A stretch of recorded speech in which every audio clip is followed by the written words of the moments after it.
Welcome back to American Agenda. Well, AOC getting a taste of her own medicine. It's time now for the other view. New York Congresswoman Alexandria Ocasio-Cortez getting into it with anti-Israel protesters while leaving a movie theater yesterday in Brooklyn. Watch.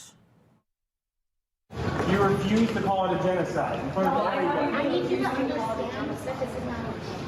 It's not okay that there's a genocide happening. You're not actively against it. You're lying. We can't call it a genocide. Then how do you say that? Do you have any comments? You're going to cut it, and you're going to cut this, and you're going to clip this so that it's completely out of context. I already said that it was, and y'all are just going to pretend that it wasn't over and over again. It's up, man. And you're not helping these people, and you're not helping them. You refuse to. You're not helping them. Wow. Well, the protesters want AOC to publicly call Israel's war against Hamas a genocide, something they claim she has yet to do. And joining me now to discuss, host of Newsline, Bianca De La Garza, and Project 21 member political activist Whitley Yates. Bianca, AOC a little bit out of sorts there, but many pointing out this. Back in 2020, AOC sent out this tweet. It was a tweet then, writing, "The whole point of protesting is to make people uncomfortable. Activists take that discomfort with the status quo and advocate for concrete policy changes. Popular support often starts small and grows. To folks who complain protest demands make others uncomfortable, that's the point." Apparently, unless they're protesting her, Bianca. Oh, she was uncomfortable. Yes, that's for sure sure. Yeah, her little date with her fiance got interrupted. Okay, so let's just say you're confronted. You're a member of Congress, too. The profanity-laced rants, I just think it's a terrible way to kind of act, even if you are, trying to be an inspirational person, which we know is questionable with AOC. But I don't want my daughter seeing someone acting like this. I mean, this is just not great behavior here. She's having a little tantrum. She doesn't like it. If you dole it out, like you said with the tweet, you got to be able to take it, and she doesn't like it there. But it's a great video, isn't it? We were talking about it today on Newsline as well. So thank you, AOC. Yeah, exactly. Giving us some fodder here.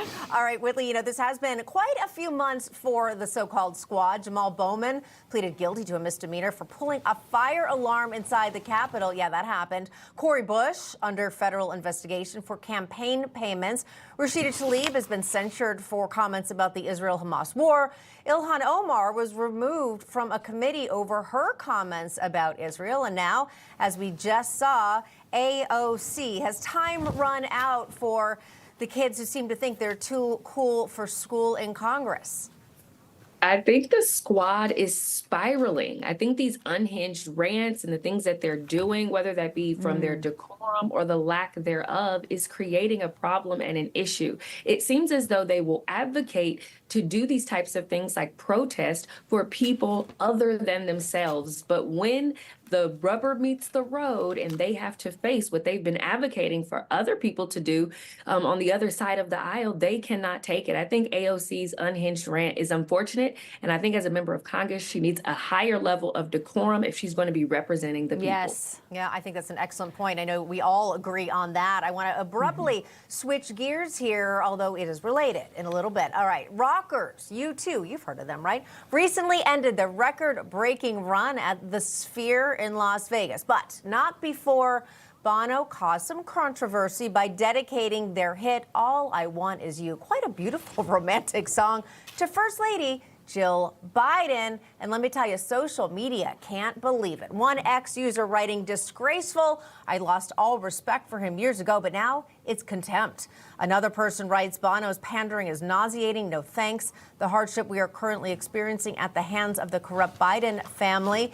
And again, Bianca, it's interesting because we know that Bono was certainly no stranger to politics, to being outspoken. Right. But such an odd dedication to Jill Biden. I believe he said, "She's a teacher.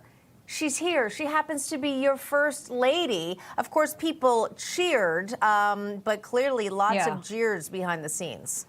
Well, yeah, I mean, it's like the seal clap, like the audience that's held captive at The View or like Jimmy Kimmel. They just do whatever, the sign says clap. That's a good Bono, point. the other thing reportedly he did was he asked everyone to sing the song and dedicate it to Yulia Navalny, Alexei Navalny's wife. And I just wish he had called, Jill Biden's husband out, who had that meeting and photo op with her, and then proceeded to walk out minutes later and call her Yolanda Navalny. So, of course, it's pandering. At this point, if you go with an actor or a musician's politics, you would actually not enjoy anything. So we kind of have to separate and say, yeah, I remember one time I got to interview Bono, and it was because he was at the Symphony in Boston with a tribute to Democrat Ted Kennedy. So we know their politics. You got to kind of say, all right, is it enough to make me still support their music? Yeah. And for some people, they're still going to support Taylor Swift. Sure. Who knows why? Yeah. Whitley, we've got maybe about 15 seconds left. I'm going to give you the last word. You got to separate the performer from their politics on purpose, because we don't necessarily agree with them, but we may like their music and the art that they produce. Sometimes I don't agree with Bono's politics, but I love Songs of the Innocent. So there you go. Very well said, Bianca They Della could stay Garza. out of politics, too. Yes. Bianca Della Garza, host of Newsline at noon right here on Newsmax every day, and Whitley Yates. Thank you so much for helping us to find what we were looking for. Get it? All right. And